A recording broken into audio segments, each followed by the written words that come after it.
Grand rising, grand arrival, grand return. Peace and blessings to the righteous and the repentant alike. I am Chief Sophia of the AmaruKhan Band of Indians, and this is our introduction to daylight astrology. So in this in this cycle, we are going to in this video we're going to discuss how most astrology cycles are calculated, and we're also going to introduce the way that I'm calculating them. And this is directly related to the last video I made, or the other video where I talk about including the darkness in the midst of the light. So it's not just dark to dark or light to light, but incorporating the darkness and the light. So the way most cycles are calculated, if you've never heard these words before, because for some reason you're new to astrology, I'm going to try to explain them the best I can. A conjunction is when two planets are at the same degree, seconds and minutes, okay? And so most cycles are calculated. They start with a conjunction. When two planets come together, it's a conjunction.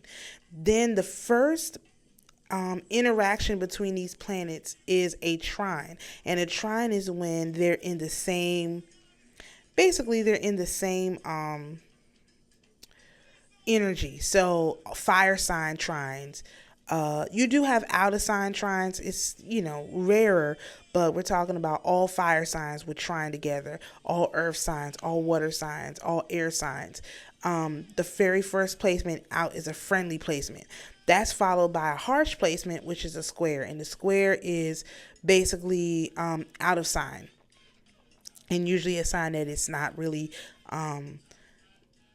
compatible with. And actually, I wouldn't even call it a square anymore. I normally call this like a cardinal point. So this is when, a planet is at one point and then it hits a cardinal point. Cardinal points are always check-in points. It's like, I'll get to that. Then we have an opposition, and that's when a planet is on one side and another planet is on the other side. So they're in opposing, like they're going to fight, most people say.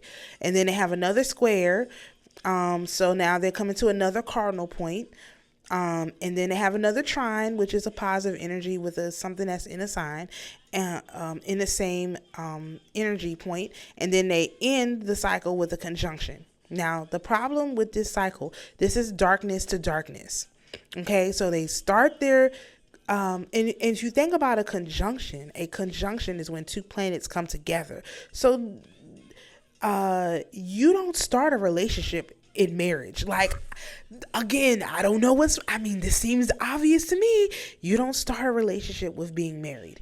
That's not how relationships go. So I follow the light to light cycle. And this is where, to me, this follows the natural progression of a relationship. You start a relationship in the opposition, meaning you have your point and you're over there. I have my point and I'm over here. The next placement, and this is at the bottom, the next placement is a square. That's where you come to a cardinal point. These are my non-negotiables. Hey, I don't allow this around me. I don't allow that. That's your boundary, okay? Cardinal points are your boundaries. You just cannot allow some things to go, right? And then after that, it comes to a trine. What's a trine? Okay, now we in the flow of this thing. It's coming together. Okay, I think we can do this. What's in the middle? A conjunction. You only get technically you should only get married once, right? You should only get married to the same person once. Sometimes it happens more than once, and it's no disrespect to anybody, but typically conjunctions happen one time. Like, you get married once, and then what? You have more flowing trine energy where you're in the same energy. And then what comes up? Then you might have a rough patch, a cardinal point is hit. I've been dealing with you 81 years, living in my house, acting like this, blah, blah, blah. Okay, right? Also, this is like when all the kids move out of the relationship or of the house, and then now you've got empty nesters, and you're like, oh my gosh, how did I live with you all these years? You know what I mean? And then how does a relationship end? It ends with an opposition. Usually one person is in the grave and the other person isn't. That's the natural flow of a relationship. And so it makes sense that if we want these planets to flow in our life naturally, we should give them a cycle that reflects how we actually as humans work. I mean, I don't know why this would be controversial. I'm sure it will be, but it doesn't make sense to me to do it any other way. And so this is the way that I do it. Now, it's important to mention that squares are the nature of Mars, and trines are the nature of Jupiter. So squares are, I call them checkpoints. So if you're driving down the road, let's say our opposition is, I'm driving down the road, I'm in one seat with somebody. Okay, we're driving down the road, and we're looking at our bottom cycle, our light to light cycle. And I come to a checkpoint. Okay, I'm gonna come to the checkpoint, and then maybe they say, okay, let's see your license, let's see your registration, let's make sure you are who you say you are. Okay, no problem. I have all my paperwork, everything is fine. It's just making sure that all the issues that need to be addressed, like you have gas, you're getting ready to go into this thing, you want to make sure you have everything that you need. Okay, cool, no problem. So that is what a square is.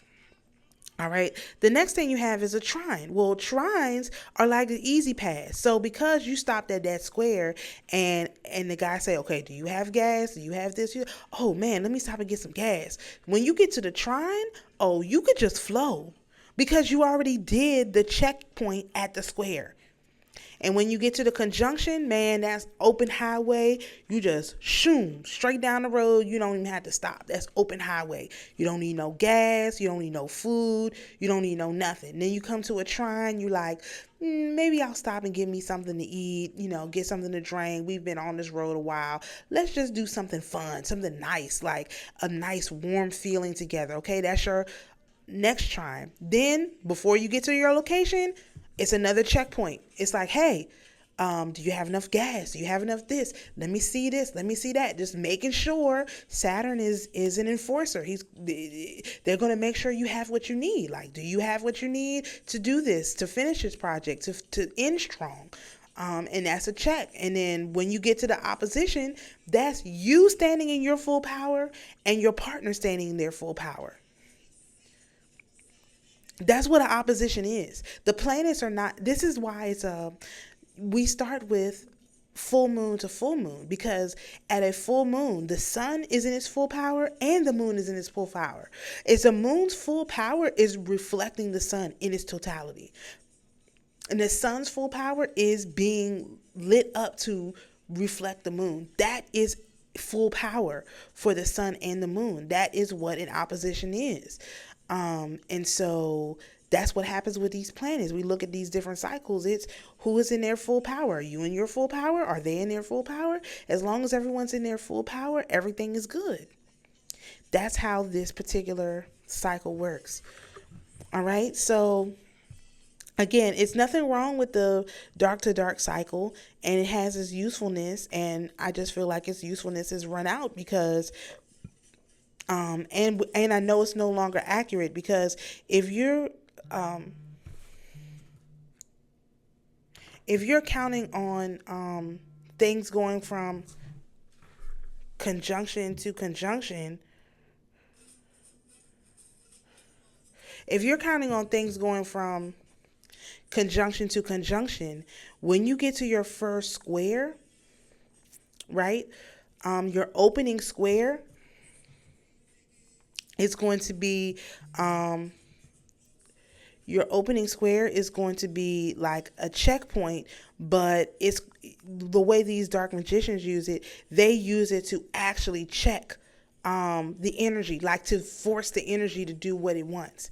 Whereas if you going from opposition to opposition, your opening square is going to be a friendly checkpoint, because you're already in your full power, and the other planet is already in its full power. So the opening square is just like making sure everything is okay, making sure you don't need anything, making sure that everybody is, because the idea is when you get to your next opposition that you both retain your full power. When you go from conjunction is a domination point. Basically, it's like if you're on a road and you're conjunct the road, you are dominating that. You are domineering that road. Okay, you don't supposed to do people like that. You supposed to be, I'm in my full power, you're in your full power. When you get to the conjunction, that's when we vibing together, like we just on the same.